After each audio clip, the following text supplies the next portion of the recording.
الحمد لله رب العالمين والصلاة والسلام على سيد الأولين والآخرين سيدنا ونبينا ومولانا محمد وعلى آله وصحبه أجمعين أما بعد. محترم ناظرین کرام، السلام علیکم ورحمۃ اللہ۔ آج آپ کے سامنے جو میں لائیو آیا ہوں اس کی خاص وجہ یہ ہے کہ سرزمین ہندوستان کی مایہ ناز عبقری شخصیت استاد العلماء، استاد المحدثین،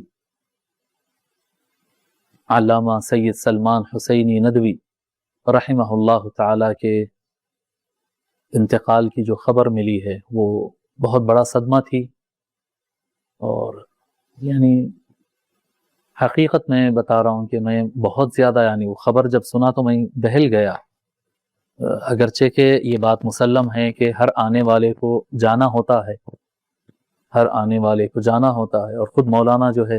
بار بار تعلیم دیتے اس بات کی کہ انا للہ و انا الیہ راجعون، کہ بے شک ہم اللہ ہی کے لیے ہے اور اسی کی طرف لوٹ کر جانے والے ہیں۔ سو یہ کلمات تو ایک تیاری کے کلمات ہے، اللہ پر یقین کے کلمات ہے، اور اس سے جو ہے انسان کی مصیبت مندمل ہو جاتی ہے، اس کی مصیبت کا اثر اس کے ذہن سے ہٹ جاتا ہے کہ ہر آنے والے کو جانا ہے، اور جس کے یہاں جانا ہے وہ ارحم الراحمین اور اللہ ہے، اس کی بارگاہ میں جانا ہے۔ لیکن ہم جیسے ادنا علم کے کوشچین جو ہوتے ہیں، طالب علم ہوتے ہیں، ان کے لیے مولانا کی زندگی، مولانا کی کتابیں، مولانا کے بیانات جو ہے وہ نہایت سے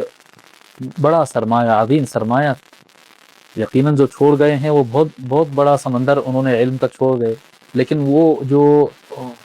نئے نئے نکات اور نئے نئے معلومات ان کے ذریعے معلوم ہوتے تھے، اب وہ اس کا دروازہ بند ہو چکا ہے۔ بہرحال مولانا کا جو علمی خدمات رہے ہیں، جو دعوتی خدمات رہے ہیں، اللہ کی طرف بلانے کے جو ان کے کام رہے ہیں، یقیناً وہ آپ کہہ سکتے ہیں بے شمار ہے ان کے کام۔ تو میں نہیں سمجھتا ہوں کہ کوئی محقق، کوئی مورخ ایسا اس وقت موجود ہوگا جو کہہ سکے کہ میں مولانا کی خدمات کا احاطہ کر سکتا ہوں، میں مولانا کے سارے خدمات کو ایک جگہ جمع کر کے پیش کر سکتا ہوں۔ نہیں، جتنے مل گئے اتنے پیش کر سکتا ہوں، کہہ سکتے ہیں۔ جتنے لوگوں کو انہوں نے اسلام کی طرف بلایا ہے، جتنا لوگوں کو، مسلمانوں کو انہوں نے حقیقت میں توحید سے جوڑا ہے، جتنا انہوں نے نوجوانوں کو باعمل بنایا ہے، جتنا انہوں نے بندوں کو، بندگان خدا کو قرآن سے جوڑا ہے، جتنے انہوں نے مساجد تعمیر کی ہے، جتنے مدارس کو انہوں نے آباد کیا، ہزارہا کی تعداد میں، بلکہ میں سمجھتا ہوں شاید قریب لاکھ تک پہنچ جائے، اتنے طلبہ علم ان سے استفادہ کیے ہیں۔ یعنی اللہ تعالیٰ نے ان سے بہت عظیم کام دیا ہے، اور پھر ان تمام کام کی یہ ہے ایک خصوصیت ان کی مزید یہ تھی، یعنی علامہ کی، مولانا سلمان ندوی صاحب کے اور دیگر علماء میں ایک فرق جو واضح طور پر محسوس ہوتا ہے۔ ایک تو مولانا کی تعلیم ہندوستان میں بھی ہوئی ہے، پھر مولانا کی تعلیم کا ایک بڑا حصہ جو ہے وہ سعودیہ میں بھی ہوا ہے۔ مولانا کے اندر ایک خصوصیت یہ تھی کہ کبھی بھی وہ گفتگو کرتے تو ان کے سامنے بوقت واحد حنفی، شافعی، مالکی اور حنبلی اور زیدی اور تمام مکاتب فکر کے جو فقہ ہوتے تھے وہ مولانا کی نظر میں ہوتے تھے۔ اس وجہ سے آپ غور کریں جو رشتہ، یعنی ہم جتنے زمانے سے ان کو دیکھتے آ رہے ہیں، گزشتہ، میں تو زیادہ تو نہیں، میں 6-7 سال سے غالباً ان کی میں دیکھ رہا ہوں، یہ جو زمانہ میں ان کو دیکھا ہوں کہ ان کے آراء میں، ان کی رائے میں کسی ایک نیرو اور ضیق، کیا کہتے ہیں، تنگ ذہن کا کوئی ایک مکتب فکر یا ایک مسلک یا ایک مشرب کی بات نہیں ہوتی تھی۔ وہ اسلام کے مختلف مکاتب کو جانتے، اسلام کے مختلف مکاتب کو جانتے۔ میں ان کے مؤلفات کو سرسری دیکھ رہا تھا کل بیٹھے بیٹھے، کتنا نہیں کام ہے ان کا، فقہ حنفی میں ان کا کام ہے، فقہ مالکی میں ان کا کام ہے، فقہ حنبلی میں ان کا کام ہے، یعنی ہند کے علماء سے متعلق ان کا کام ہے، بیرون ہند، مصر ہو، سعودیہ ہو، شام ہو، وہاں کے علماء سے متعلق ان کا کام ہے، حدیث میں ان کا کام ہے، فقہ میں ان کا کام ہے۔ یہ جو ان کا علم میں جو دسترس تھا ان کا، کہ وہ کوئی ایک کتاب کے مولوی نہیں تھے، یہ جو آج کیا کہتے ہیں چھوٹے چھوٹے لوگ ان کے اوپر زبان درازی کرتے، یقیناً جو بڑی شخصیت ہوگی، بڑا سمندر ہوگا، بڑا پھلدار درخت ہوگا، لوگ ادھر ہی پتھر مارتے ہیں، اور وہ جو سمندر کی طرف یا پہاڑ پر جو پتھر مار رہے ہیں ان کو بھی پتا ہے کہ وہ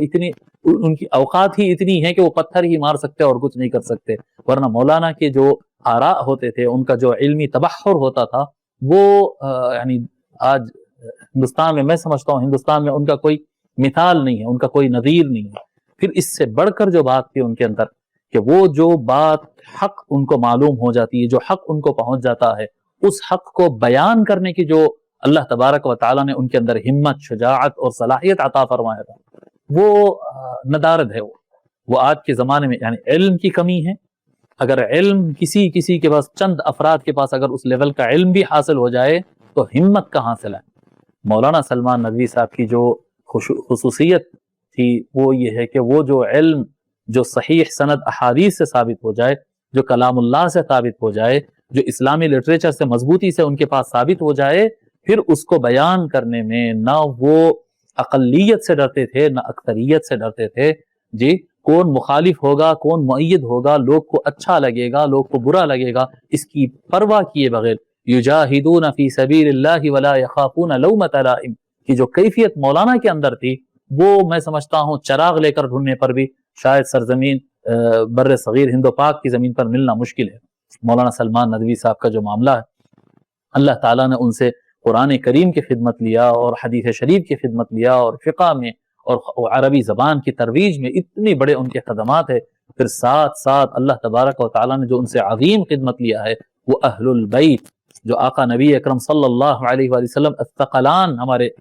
درمیان چھوڑے آقا صلی اللہ علیہ وسلم۔ الثقلان دو سب سے بھاری چیزیں قرآن اور اہل بیت۔ ایک طبقہ ہے جو قرآن کو تھاما ہے، اہل بیت کو ترک کر دیا، اور دوسرا طبقہ ہے جو اہل بیت کو تھاما ہے لیکن قرآن کو اس نے ترک کر دیا۔ مولانا کی زندگی کا بڑا حصہ جو ہے وہ قرآن سے جوڑنے میں گزرا ہے، اور پھر آخری کا جو 6-7 سال آپ کا جو عرصہ رہا ہے، وہ جو دوسری ہے قرآن کے بعد جو دوسرا الثقل الاکبر ہے، الثقل الاکبر الثانی، جو دوسری سب سے بھاری چیز ہے، اس سے امت کو جوڑنے کا انہوں نے جو کام کیا ہے، یقیناً بر صغیر پر ان کا احسان ہے۔ ویسے تو سارے عالم اسلام پر کہہ سکتے ہیں، لیکن بالخصوص ہندوستان، پاکستان، بنگلہ دیش اور اس خطے کے اندر سب کانٹیننٹل انڈیا جو ہے، اس خطے کے اندر انہوں نے ان کا جو کام ہے وہ عظیم الشان کام ہے۔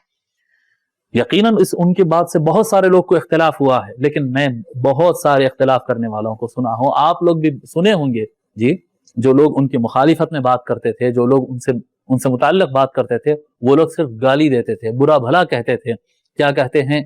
روایات ضعیفہ اور روایات موضوعہ کے ذریعے ان کی کیا کہتے ہیں ان کی شخصیت کو ڈیمیج کرنے، یعنی استدلال کم ہوتا تھا، ان کی شخصیت کو ڈیمیج کرنے کے لیے زیادہ جدوجہد کی گئی، لیکن جو احادیث صحیحہ سے وہ بات ثابت کرتے، جو اہل البیت کے کیا کہتے ہیں مناقب اور فضائل اور مراتب وہ بتاتے تھے، اور اعدائے اہل بیت کا انہوں نے جس طرح سے رد کیا ہے، اس کو کسی کے پاس اس کا جواب نہیں تھا۔ ہاں، گالی دے سکتے تھے لوگ، مخالفت کر سکتے تھے، ان سے حسد کر سکتے تھے، ان کی شخصیت کو ڈیمیج کرنے کی کوشش کر سکتے ہیں، لیکن اللہ تعالیٰ نے ان سے یہ خدمت لیا، اللہ تعالیٰ نے ان سے یہ خدمت لیا ہے کہ عام طور پر اہل السنہ والجماعہ میں جو اہل البیت کو آقا نبی اکرم صلی اللہ علیہ وآلہ وسلم کے خاندان، رسول اللہ صلی اللہ علیہ وسلم کی شہزادی سیدہ فاطمہ، مولا علی، امام حسن، امام حسین علیہ السلام کو جو نظر انداز کیا گیا تھا، ان کے مراتب کو بھلا دیا گیا تھا، یا ان کے دشمنوں کو جو اچھا سمجھا جانے لگا تھا، اس بات کو جو مولانا نے واضح کیا ہے، یہ بہت عظیم کارنامہ ہے۔ سینکڑوں بیانات انہوں نے دیا ہے، ہزاروں دلائل انہوں نے دیا ہے، اور ان کی دلیل کو کوئی توڑ نہیں سکا۔ ہاں، توڑ مروڑ کے بات کو بگاڑ دینا، یہ ایسا بہت ساروں نے کیا ہے، اور وہ قیامت کے دن اللہ کے پاس جواب دہ ہوں گے۔ اور جنہوں نے جواب دیا ہے وہ کیا کہتے ہیں کمزور روایات کو لے کر، آیات کے معانی کو بدل کر یا کمزور روایات کو لے کر، لیکن جس طرح سے مولانا جو آیات کا صحیح ترجمے کے ساتھ، اس کے شان نزول کے ساتھ، پھر احادیث صحیحہ کو جس طرح سے انہوں نے بیان کیا، صحیح واقعات اسلام انہوں نے بیان کیا ہے، اس طرح کی ہمت رکھنا اکابر علماء، مجھے یقین ہے، میں بارہا میرے سامعین سے یہ کہتا ہوں کہ لوگ سامنے والے صحیح اور غلط جانتے ہیں، لیکن ان کے اندر ہمت نہیں ہوتی ہے سچ کو قبول کرنے کی۔ سب دنیا جیسی چل رہی ہے ویسے چلنے دو، یہ مولانا کا خیال نہیں تھا۔ مولانا سلمان صاحب کی جو ایک عبقری شخصیت تھی، اور ان کا معاملہ یہ تھا کہ وہ صرف اللہ سے ڈرتے تھے، وہ اس چیز سے نہیں ڈرتے تھے کہ ان کے مخالف مکتب فکر والے کیا بولیں گے، ان کے مؤید مکتب فکر والے کیا بولیں گے، ان کے شاگرد کیا سمجھیں گے، ان کے اساتذہ کیا سمجھیں گے، ان کے رشتہ دار کیا سمجھیں گے، اس چیز کی وہ پرواہ نہیں کرتے تھے۔ لا یخافون فی اللہ لومۃ لائم، جی، اللہ کے معاملے کے اندر جو ہے، اللہ کے معاملے میں وہ کسی ملامت کرنے والے، کسی مذمت کرنے والے، کسی مخالفت کرنے والے سے رتی برابر بھی ان کو ڈر نہیں۔ ہاں، ان کے ساتھ ہوا بائیکاٹ کیا گیا ہے مولانا سلمان صاحب. لوگ کہتے ہیں ارے بھائی سب علماء ان کو چھوڑ دیے, سب علماء ان کو نہیں بلا رہے ہیں, تو سب علماء مل کر کسی کو جنت میں لے جا سکتے ہیں یا سب علماء مخالفت کر کے کسی کو جہنم میں بھیج سکتے ہیں؟ یہ فیصلہ تو اللہ کرے گا, اللہ کرے گا یہ سب فیصلہ. اور اگر کوئی کہتا ہے کہ نبی اکثر علماء مخالف ہو گئے تھے, اکثر لوگ ایسا بولتے تھے ویسا بولتے تھے, اگر ایسا بولتے تھے ویسا بولتے تھے تو آپ لوگ ہی سارے بڑے چھوٹے علماء, جب سیدنا امام اعظم ابو حنیفہ رحمت اللہ علیہ کا دن آتا ہے تو سب لوگ سناتے ہیں کہ ان کا کیسا بائیکاٹ کیا گیا تھا, کیسا ان کے اوپر ظلم کیا گیا تھا, کیسا ان کو شہید کیا گیا ہے, جبکہ ان کی زندگی تک لوگ ان کی قدر نہیں کی, لیکن ان کے انتقال کے بعد دنیا نے ان کو جانا. امام بخاری رحمت اللہ علیہ کا ذکر آتا ہے تو وہ کہتے ہیں کیسا, کیا کہتے ہیں, جنگل بیابان میں, ریگستان میں اکیلے وہ شہید ہو گئے, ان کو تو ان کے وطن سے شہر بدر کر دیا گیا تھا, ان کو تو نکال دیا گیا تھا, ایسے ایسے مشکلات سے ان کو بھی. امام بخاری کا بھی بائیکاٹ کیا ہے, امام اعظم ابو حنیفہ کا بائیکاٹ کیا گیا تھا. جی امام نسائی رحمت اللہ علیہ کا معاملہ آپ دیکھیں کیسا ہوا تھا. بات کی دنیا تو جانی ہے کہ یہ اصحاب صحاح ستہ میں سے ایک ہے امام نسائی رحمت اللہ علیہ کا. اہل سنت والجماعت بلکہ سارے عالم اسلام پر احسان ہے کہ انہوں نے سنن نسائی لکھا ہے, سنن الکبریٰ لکھا ہے, وہ ان کا احسان ہے کہ انہوں نے حدیث پہنچا. لیکن ان کی زندگی میں کیا ہوا ان کے ساتھ؟ ان کی زندگی میں سارے سرکاری ملا, سارے کیا کہتے ہیں لوگ ان کا بائیکاٹ کیے, ان کو برا بھلا کہا گیا ہے, مسجد کے اندر ان کو مار مار کر اتنا مارا کیا ہے کہ وہ شہید ہو گئے ہیں. امام حاکم نیساپوری کے ساتھ کیا ہوا؟ یہ سارے وہ لوگ کے نام ہے جن کے نام کے تم صبح و شام تسبیح پڑھتے ہیں, جن کے نام سے تم صبح جلسے کرتے ہو. جی یہ ملا لوگ جن کے نام سے جلسے کرتے ہیں. امام حاکم نیساپوری کے ساتھ کیا ہوا ہے؟ ساروں نے بائیکاٹ کیا ہے. اگر ائمہ اسلام کا اگر لسٹ نکالا جائے گا آپ کو ملے گا اکثر وہ علماء جنہوں نے تجدید کا کام کیا ہے, جنہوں نے وہ دین کا حصہ جس کو اگنور کر دیا گیا تھا, دنیا نے امت نے بھلا دیا تھا, جب وہ اس کو زندہ کرتے ہیں, اس کا احیاء کرتے ہیں, اس کو دوبارہ لوگ کے درمیان لا کر ایک ریوائول کا کام کرتے ہیں, تو ساری دنیا مل کر پہلے ان کو بائیکاٹ کرتی ہے. پھر عوام الناس کو سمجھ میں آنے لگتا ہے, لیکن علماء جو ہوتے ہیں, علماء اور سیٹ ہولڈر جو ہوتے ہیں, ان کو بڑی تکلیف ہوتی ہے, ان کو بڑا حسد ہوتا ہے, وہ بہت دیر تک ان کے خلاف کفر کے فتوے دیں گے, بائیکاٹ کا آرڈر کریں گے, ان کے رزق کے راستے بند کیے جائیں گے, علم کے راستے بند کر دیے جائیں گے, ان کے مائک اور ان کے ممبر ان سے چھین لیے جائیں گے, سب کچھ ہوتا ہے. لیکن وقت گزرنے کے ساتھ زمانہ جانتا ہے کہ یہ ہیرا تھا, یہ ایک مجدد تھا جو امت کو زندہ کر رہا تھا. سارے لوگ اس کو پتھر مار رہے تھے لیکن وہ دین کو زندہ کر رہا تھا. مولانا سلمان حسینی ندوی رحمہ اللہ تعالی نے دین کو زندہ کرنے کا کام کیا, اور کوئی چھوٹے حصے کا نہیں. جیسا میں بتایا کہ وہ قرآن کی عظیم خدمت کیے ہیں, ہزار ہاں تعداد میں انہوں نے حفاظ کو تیار کیا ہے, مفسرین کو تیار کیا ہے, قرآن کے مترجمین کو تیار کیا ہے, قرآن پر عمل کرنے والوں کو تیار کیا. حدیث شریف میں تو ان کا اتنا زیادہ کام ہے کہ ہندوستان میں آپ کو تلاش کرنا پڑے گا کہ اتنا کام کس نے کیا. خال انگلیوں پر گن سکتے ہیں اتنے افراد جو علم الحدیث کا اتنا کام بر صغیر میں جنہوں نے کیا ہے. اس لیول پر امام کیا کہتے ہیں علامہ سلمان ندوی رحمہ اللہ تعالی کا اس لیول پر کام ہے. فقہ میں ان کا کام ہے, جی فقہ میں ان کا اتنا زبردست کام ہے, یعنی جو آراء سارے فقہا ایک لے لیتے ہیں, چاہے وہ چلنے والے ہو یا نہیں چلنے والے ہو, لیکن وہ کیا کہتے ہیں اسی کو نافذ کرتے رہتے. مولانا سلمان ندوی کی نظر قرآن اور حدیث پر تھے, اور یہ جو میتھڈ ہے, حنفی میتھڈ ہے ریسرچ کا, شافعی میتھڈ ہے اور حنبلی میتھڈ ہے, اور یہ سارے میتھڈز ان کے نظر میں تھے. تو جب کبھی امت کوئی پریشانی میں آتی تھی تو حنفی میتھڈ سے ہٹ کر اگر ضرورت پڑے تو حنبلی سے اگر ضرورت پڑتی تو شافعی, کہ یہ اصل نہیں ہے, یہ ذرائع ہے, اصل مقصود ہے قرآن اور حدیث کا انسانوں کے درمیان نافذ ہونا. تو یہ مسئلے میں جو ہے مولانا سلمان ندوی صاحب کے اگر آراء دیکھیں گے تو ذہن کھلے گا. پھر ان کے جو یعنی امت کو مشکل اوقات میں کئی مرتبہ ان کی سیاسی رہنمائی جو ہوتی ہے وہ بھی قابل قدر ہونا چاہیے. جی کتنا وہ بے باکی سے جو ہے مسلمانوں کو سیاسی طور پر متحد کرتے, امت کو متحد کرتے, پھر وطن عزیز میں بھائی چارہ کے لیے کام کرتے, ہندو مسلم سکھ عیسائی سب میں یک ساتھ کام کرتے ہیں. وہ واحد عالم دین تھے جو عرب دنیا میں بھی مقبول تھے, ایران عراق اور ملک شام میں بھی مقبول ہے, ترکیہ میں بھی مقبول ہو, ایران میں بھی اہل سنت کے درمیان میں بھی ان کا کام ہے, اور غیر اہل سنت بھی جو ہے ان کی کام کو قدر کی نگاہ سے دیکھتے ہیں. بہرحال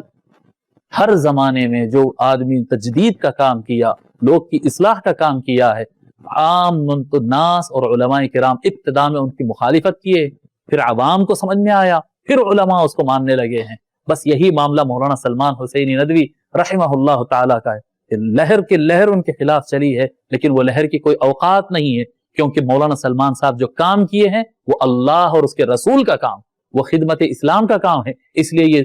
کم لوگ کی اختلاف کرنا، زیادہ لوگ کا اختلاف کرنا، لوگ کا اچھا ان کو سمجھنا، لوگ کا برا ان کو سمجھنا، یہ کوئی معنی نہیں رکھتا. ان کی باتیں، ان کی بتائی ہوئی رہنمائی وہ قرآن و سنت کی روشنی میں ہے. آج کچھ زیادہ لوگ مخالف ہے، کم لوگ ان کی بات کو اچھی طریقے سے سمجھ رہے ہیں. تھوڑے دن گزریں گے، اکثریت ان کی بات کو صحیح ماننے لگیں گے، کہیں گے بہت بڑے عالم دین آئے تھے اور ان کے خدمات ہے، لیکن اس وقت کے لوگ انہوں نے ان کا قدر نہیں کیا. ہاں، اس وقت کے لوگ ان کو قدر نہیں کر رہے. قدر کرنا چاہیے، ان کی کتابیں پڑھنا چاہیے، ان کے مواعظ سننا چاہیے. اللہ تبارک و تعالی ان کے درجات کو بلند کرے انشاءاللہ تعالی. اگر ہم سے ہو سکا تو حتی المقدور انشاءاللہ تعالی ہم ان کے لٹریچر کو، ان کے بیانات کو، ان کی کتابوں کو اور ان کے خدمات کو لوگوں تک پہنچانے کی ہم کوشش کریں گے. اللہ تبارک و تعالی یہ کام ہم سے لے لے.